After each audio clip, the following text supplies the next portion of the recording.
Hey, John. What? Did you know about this weird, Welsh Christmas monster called Mari Lwyd? I think I've heard about it a little bit. I can't say I know a great deal about it, though.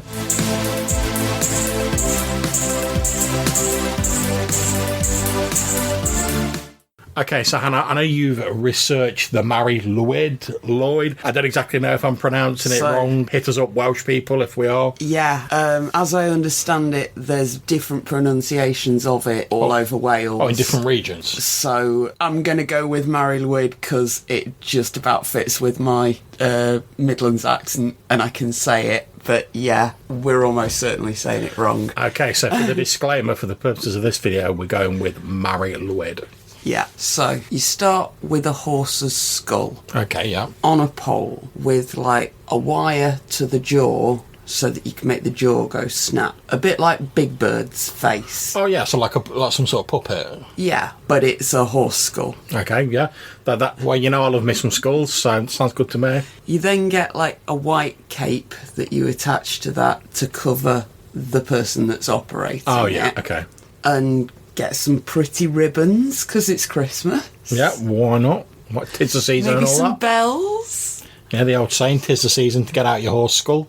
And they take that round the villages, Okay. knocking on the doors of, the isolated houses and the pubs. And they do this, sort of like a rap battle. Okay. I'm guessing it's not a rap battle, because forgive me, Welsh people, you're not known for your rappers. That's all I'm saying. I think these days sometimes it kind of is, but usually it's more like, the sort of sing-song nursery rhymes that have a call and response. Oh, yeah, yeah. It's that kind of a thing. But obviously everybody does it a bit different because it depends on who's there and how they go about it. It's supposed to be an organic kind of a thing. So, have you got an example of, what sort of things they'd sing, or...? So, the whole sort of rap battle thing is called, I think, a Pwingo. That's Pwngco. And again, forgive us Welsh people. I'm not even going to attempt to throw a Welsh accent on it. Now, there's an example on Wikipedia of this. Okay. And it's got English translation. I presume we're going with that version. And I'm not going to give you quite the English translation. I'm going to give you the thing that came into my head the moment I saw it. Okay. Which is, here we come, walking down the street. We got a big scary horse head. We want something to eat. Okay. So, the people inside have to sing a song back. Right. And tell it to go away. And this goes back and forth for a bit. Okay. And eventually they let the group in, share a bit of food if they've got food to share. Off they go to the next house. Okay. So nobody really knows where this started or where it comes from. The first time there's any written record of it is from about 1800. Oh, right, okay, so it's going back a fair old ways then. Compared to some of the sort of folk customs that we've got evidence of, yeah. But obviously, British folk customs, there was a huge chunk of time where none of it was written down or acknowledged. Yeah. And loads of stuff got destroyed and then rebuilt and... It's a rebuilt again, yeah. And I love that about British folk customs. There will be people that will say, oh, this is a solid tradition that's been exactly the same for 5,000 years and it goes back to the such and such tribe. See? But as far as I can tell, there isn't any proof of that. It may be true. See, there you go, Hollywood. You thought you were the first rebooting everything endlessly and redoing old material. We've been doing it in Britain for ages. Yeah. Probably better as well. And we've been doing horrible things to people that aren't English for a lot longer as well. Wow, yeah, that is true, yeah. There's some theories that this comes from the Welsh famines when basically the English were taking everything the Welsh had got, much as we did to Ireland and Scotland. Yeah, yeah. Much as we then went on to do to the rest of the world. Yeah, we have got prior. But this fun little thing, nobody really knows where it's come from. one of my mates has a theory, and Okay. I'm going to share this theory. There's a bunch of lads down the pub one Christmas Eve, and it's freezing cold, and nobody's seen the old bloke from the top of the hill for like a week, and nobody really likes the old bloke from the top of the hill, but they still want to go and like make sure he's all right. Yeah. And then they realise that there's like an old horse skull sitting somewhere in the building, and they think, oh, we're going to go and give him a Christmas Eve scare because he's such a Scrooge. Okay. So they go up to his house and they rattle his windows and they sing a song, and he tells them to go do one, and they sing another song and ask to be let in. Maybe they've brought him something to eat. Maybe he's got loads of food and they need to ask him to share some round a bit. But in the end, he lets them in and they all share a drink together.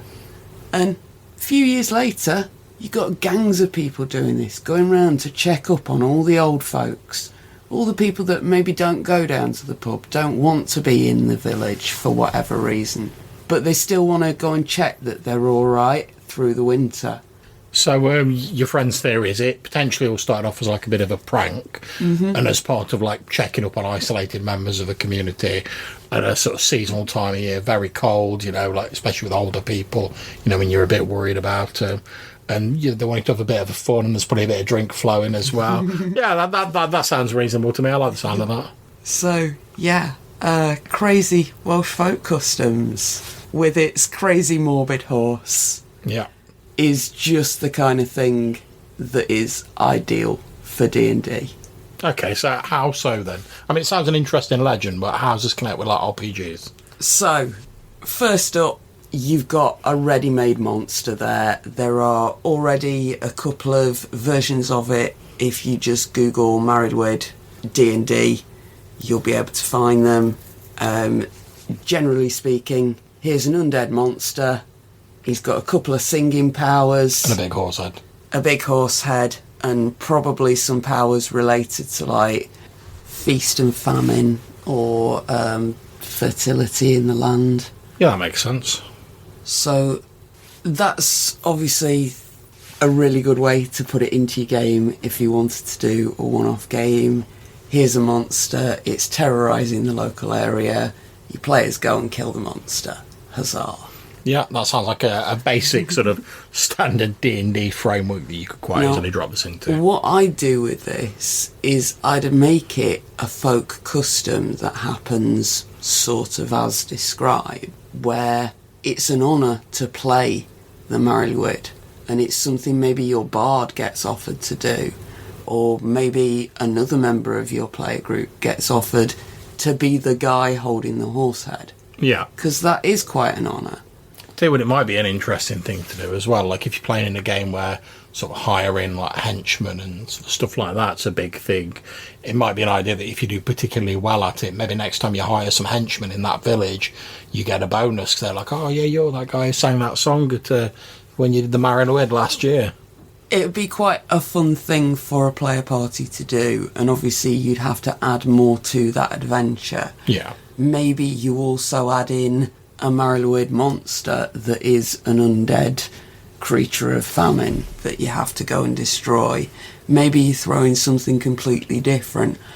I'd love to see the Mari Lwyd versus Krampus epic rap battle, because that would be amazing. What about you? Well, I was thinking, obviously the tendency, as you're saying, the obvious tendency is to do it as an undead creature because it's got this big skull head. However, I also think you could do an interesting version of it if you did it more as like a fae sort of style creature, because they tend to be aspected with the seasons and stuff like that, which is what you're talking about, so powers of famine and feast and stuff like that. Definitely a winter spirit. Yeah, so I think, you could do it as like a sort of a winter fae that represents the sort of hunger that winter brings. The crops aren't available anymore. You have to sort of like scrimp and save, and you have to sort of like prepare for it, otherwise you could be in trouble. But also it represents the fact, like the good side, because if they don't tend to just be good or bad, they're sort of like both sides of the same coin. There's a bit of a duality going on there, but I won't go into that in this podcast. But it also represents, with the whole idea of like going out to check on the community, it represents the more positive side of those harsh times, with these communities sort of like pulling together and checking up on each other and making sure they sort of get through the winter as a community. One other thing you could possibly do is if you had it as a creature rather than just like a tradition, or maybe it's the creature that the tradition is based on, perhaps it is sort of like a sort of Fae style creature. They used to leave offerings for Fae and stuff like that. Maybe it does turn up and knock on your door and like ask to be let in and given some food, and if you like leave some food outside for it or whatever, you get certain benefits that help you through the winter. Or maybe if you don't leave stuff out for it, you get cursed, or there's some sort of negative effect that makes the winter harsher for you to survive. And I think that could be really cool for D&D, because as we were saying earlier, the tendency for sort of stereotypical D&D encounter is like, here is big monster, go hit it with swords. Whereas I think the benefit of these sort of like Fae / like traditional style creatures is often the legends that they're associated with mean that you could do so much more with them than just like, oh, this is a 3-hit pulling undead creature with some sonic attacks or whatever. Which is another thing I was going to say as well, because like sonic attacks, aside from bards, don't really tend to get used all that often. Well, yeah, obviously, I love to play a bard. She does, so she does. I do. So Fucking it struck me as something that's very specifically a bard monster. Yeah. That having a bard in your party would make all the difference in fighting it as a monster or in using it in any other way. Yeah, I mean, it's also, you could also do it as a sort of like, cause I like monsters where they have sort of like a well-defined weakness, and if you're like vampires, they're repelled by garlic or whatever. If you're like clever enough or canny enough to like investigate the monster a bit beforehand and do a bit of role play and a bit of investigation, you can potentially find out that weakness, and that gives you the tangible benefit if you've got an advantage when and if you do face it later on. So perhaps there's a specific song that, like, if it's sung, it like repels the creature, or maybe it appeases it in some way. And you can have quite an interesting sort of like investigation where like maybe this tradition's been all but forgotten, and for some reason this creature started materializing again. But like the old song they used to sing, no one really remembers it now, or they remember like a modernized version of it, which doesn't really work. So you've got to go on like the quest to find like the original song sort of thing. That could be quite interesting. So there's a few ideas on the Mari Lwyd, a folklore-based tradition which you could easily interpret in a number of different ways to make it an interesting creature in your RPGs. So hopefully, in case this is the last episode we do this year, you will have an enjoyable Christmas, jingle those bells and all of that other good stuff.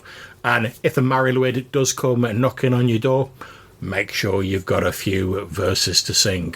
And probably not the crappy old like Christmas tunes that we get nowadays. So, until we see you again, take care, stay safe, and whatever you're playing, have fun. Bye.